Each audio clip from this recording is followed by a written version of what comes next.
Hi guys, welcome back to the channel, FPL Consult here, and today we're going to take a look at your Game Week 11 questions that you've put to me on social media, on YouTube, on Instagram, on Twitter, and we are going to answer them in this video. So hopefully this video is useful for you guys, and if you guys do enjoy it, please give it a like and also subscribe as well if you are new around here. So we're going to start off today's video with a general question on the best team structure at this point in time.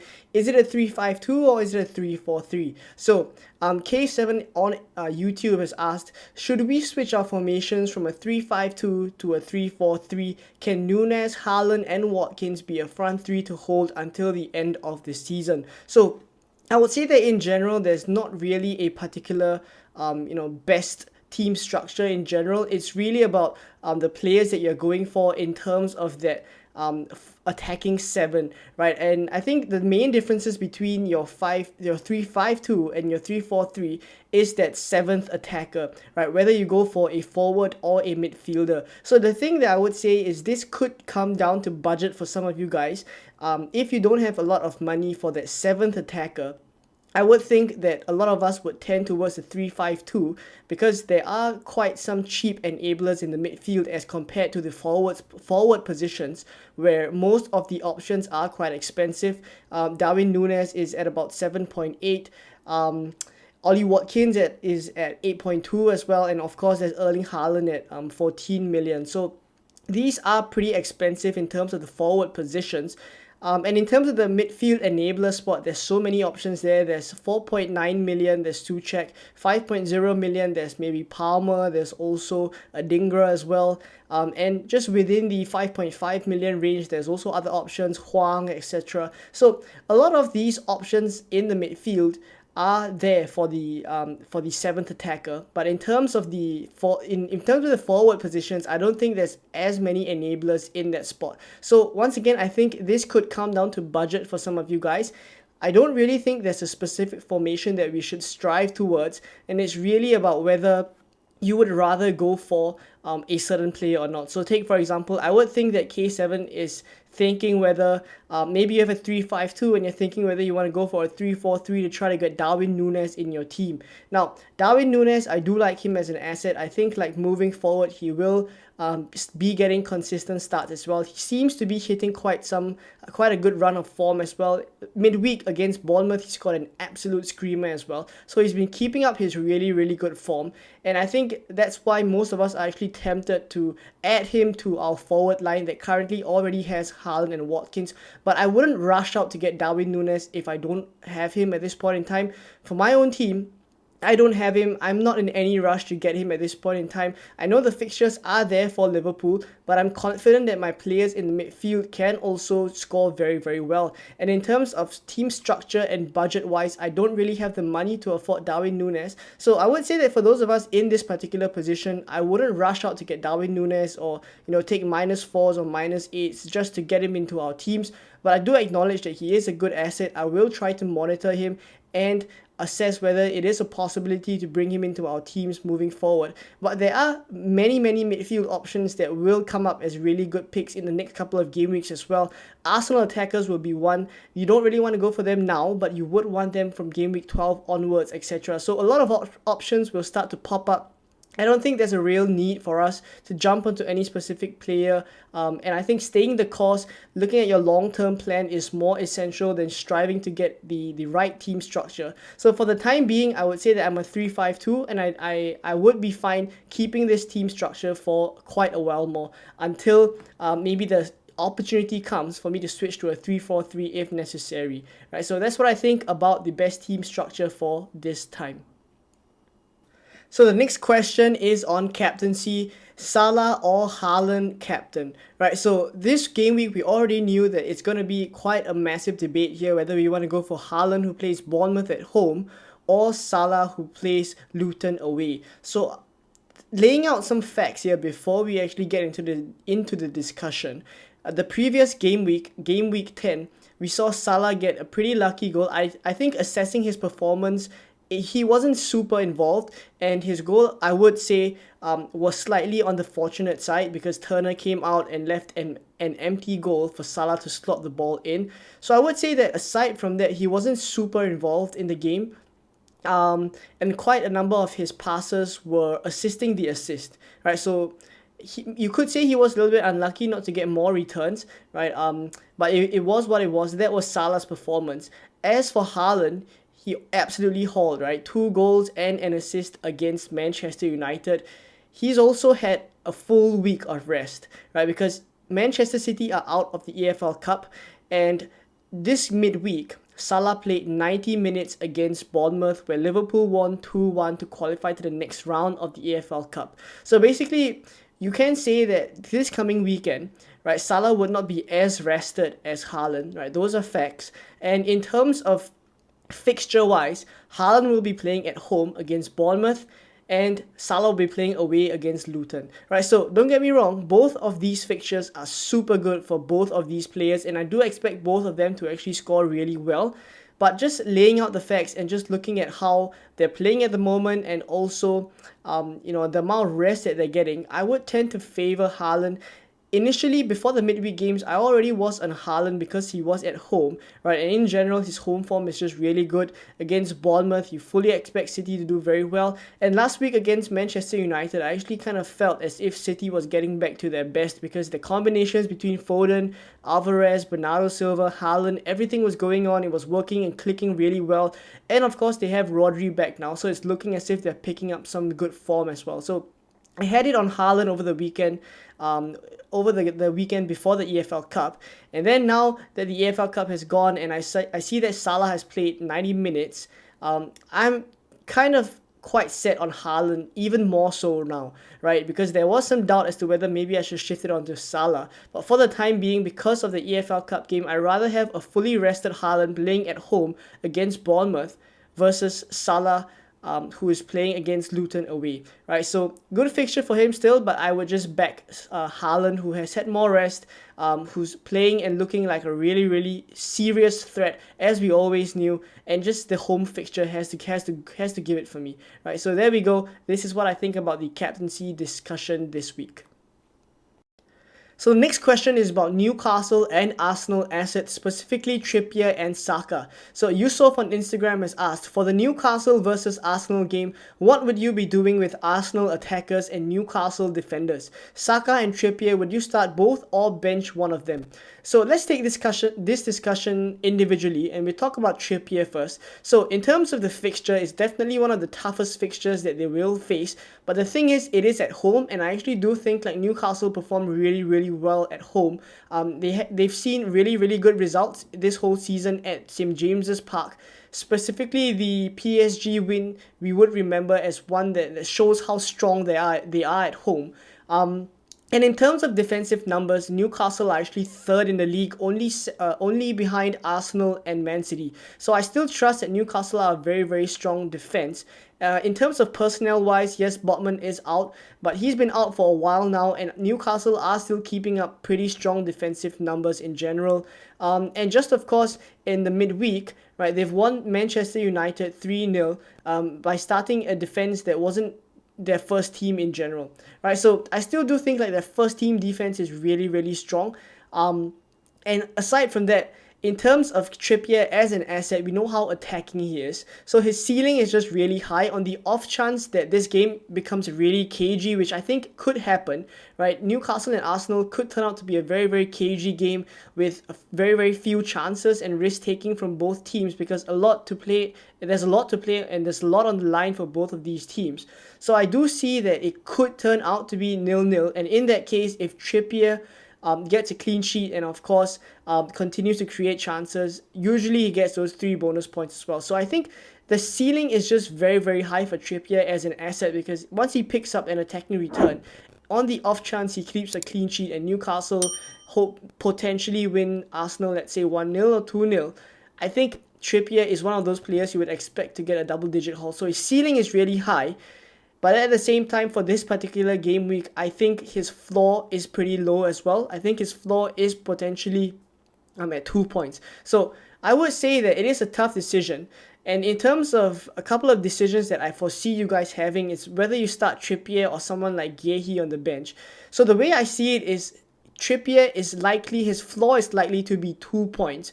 And if you start Mark Guehi, I think Mark Guehi's ceiling is 6 points. So you would be losing maybe 4 points on the off chance that Guehi keeps a clean sheet and Trippier blanks with 2 points. But then again, if you reverse that situation and let's say, let's say Guehi keeps his clean sheet still, right? And let's say Trippier really hauls, he gets a clean sheet and he also gets an attacking return.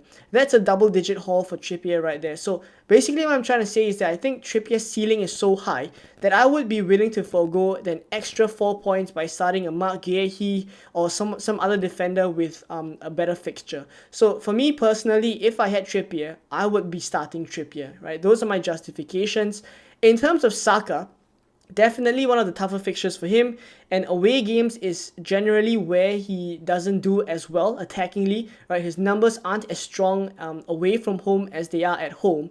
And in the recent game weeks as well, he hasn't been putting up super good numbers. He has been getting consistent FPL points, right? Actually, one of the more consistent FPL assets in terms of getting returns every single game week. But his numbers in the game aren't super strong. His expected goals and expected assists aren't super strong as well. But once again, in these kind of games against Newcastle and Arsenal, I would think that penalties would be Saka's, because these are tense games and you want your best penalty taker to be taking those penalties. So for this particular game, I would think that Saka is the first choice penalty taker. So that's also something to consider. And also, of course, who would you be benching him for? Right, there are other players with slightly better fixtures, but if you were going to start a defender ahead of Saka, I don't think I would. I would generally favor starting the midfielder, especially if it's someone like Saka. And I don't put it past Arsenal to get goals against Newcastle as well. And so it's completely possible. It's hard to tell what will happen in this game. But the simple answer, just to cut everything short, is that I would actually start both of them. I would be starting Trippier and Saka just to kind of cover both bases as well, because I would just rather go for the higher upside that both these players provide, right? So there we go. That's what I think about Trippier and Saka. The short answer is that I would start both of them for this game week. So the next question is about another Newcastle asset. This time it's Anthony Gordon. So Joe Smith on Instagram has asked, keep Anthony Gordon or sell him and get in Hwang Hee-chan. So let's discuss these two players individually first before we move on to some enablers that I think are worth considering as well. And Anthony Gordon, is he a keep or sell? So for me, Anthony Gordon is a keep for a couple of reasons, right? For this game week, I know Newcastle play Arsenal. It's not the easiest fixture, but it is at home. And it is worth mentioning that Newcastle are actually now the best attack in the league at the moment, right? So putting up some numbers here, Newcastle have accumulated the highest expected goal so far this whole season, 24.83. Right, that is actually quite high when you compare it to the second place, who's Liverpool at 23.73. And then Man City at 22.31. So basically, Newcastle are at close to 25 expected goals for the whole season. Liverpool at 24 and Man City at 22. So in general, what I would say is that Newcastle's attack is just one that we should not be, taking lightly. I think that their attack has looked so sharp this season. They actually have scored so many goals. And when they get into their rhythm, I think they're an attack that to be reckoned with, right? So in terms of rotation-wise, I don't see Anthony Gordon being a rotation risk anytime soon. Harvey Barnes is out, and Jacob Murphy is out as well. So in the attack, they're really, really short of players right now. They even had to play Anthony Gordon in the number 9 position over the midweek when they played Manchester United, right? Anthony Gordon played in the number 9 position. They rested Callum Wilson. You would guess that they rested Callum Wilson for the weekend game as well. They also took Anthony Gordon off after, gave him a bit of rest towards the end of the game with 20 or 30 minutes to spare, right? So I do think like Anthony Gordon should be quite nailed for the next couple of game weeks. And of course, next game week, he has Bournemouth in game week 12. That's where I really think like Newcastle would score so many goals against Bournemouth. Bournemouth's defense is just so bad right now. All right, so that's a game that I definitely see Anthony Gordon doing quite well in. And in this game as well against Arsenal, I don't think a return is out of the question for him. I think Newcastle's attack is so good that there's every chance they catch Arsenal out as well. So he's a keep for me this season. He's a keep for me this game week, especially at the price point that he's at. He's at 5.7 million. For that kind of price point to get quite nailed player, in an attack that's doing the best in the league so far, I think it's very, very hard to sell him, even if he's playing Arsenal this game week. After Bournemouth in game week 12, you can consider selling him because the run after that for Newcastle gets slightly more difficult. And you can potentially justify him. But I think for this game week, for a couple of reasons that I mentioned, and also that Bournemouth in game week 12 fixture, I think I would be keeping him.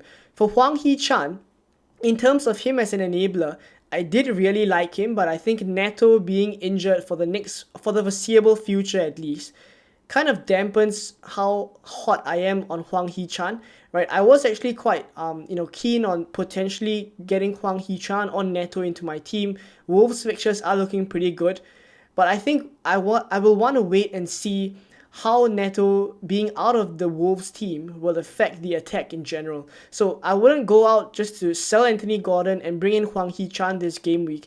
I would be keeping Anthony Gordon to answer this question specifically.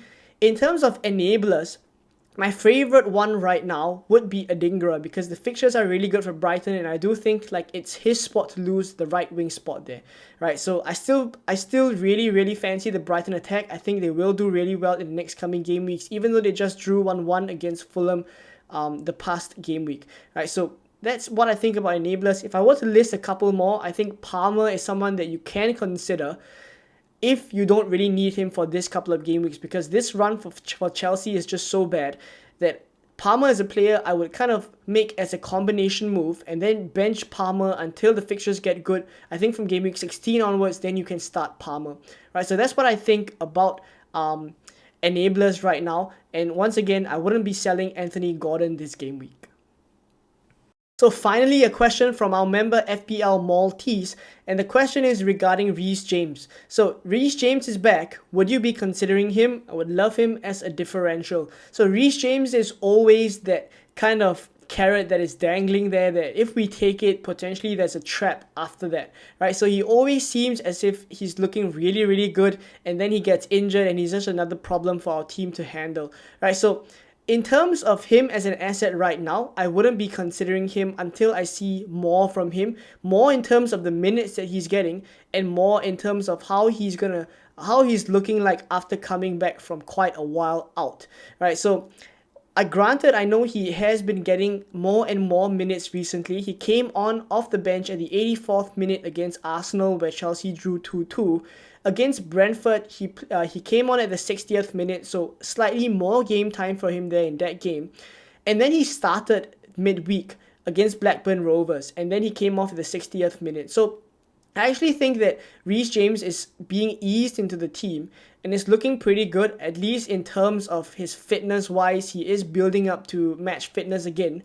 And once again, we always rate Reece James as a player, and so do I. I think he's a really good asset to have if he can remain fit. And of course, at this point in time, Chelsea's fixtures are so bad that defensively, I don't think they'll be keeping any clean sheets soon. So for the time being, I don't think we need to be considering Reece James, but I definitely have him on my radar.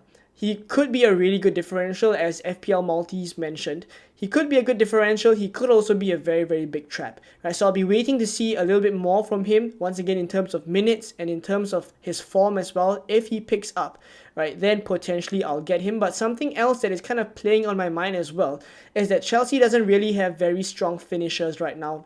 You would laugh at potentially, Jackson. At the mention of Nicholas Jackson, some people would actually chuckle a little bit, but I do think like Chelsea is lacking a strong finisher right now. I don't think we have a solid number 9, right? I think Nicholas Jackson isn't living up to the hype right now. So in terms of Reece James's attacking potential, a lot of it relies on assists. Yes, he can get a goal or two, but I think assists are mainly where he gets his returns. So I would say that I wouldn't think with a number 9 like Nicholas Jackson that Reece James would be getting a lot of assists right now. So once again, another thing that's at the back of my mind, that maybe we aren't scoring as many goals as we have been in the past few seasons where Reece James scored so well, right? So maybe even if Reece James is back fit, if he looks really good, maybe I still won't go for him. So it's all playing on my mind right now. And Nkunku is also someone we should consider. Him coming back into the team could change up the dynamic as well. Maybe something else clicks and Chelsea become a team that go on to score quite a couple of goals, and potentially I can consider Reece James then. But for now, he is definitely someone that I wouldn't be going for or considering, but I will have him on my radar, that's for sure. Alright, so there we go. Hopefully you guys enjoyed this video, found it useful. If you did, please give it a like and also subscribe as well. If you are new around here, let me know if you have other questions as well. I'd be keen to know in the comments, and I'll try my best to answer every single one. And of course, I'll catch you guys in the Game Week 11 deadline stream 3 hours before the deadline. Bye-bye.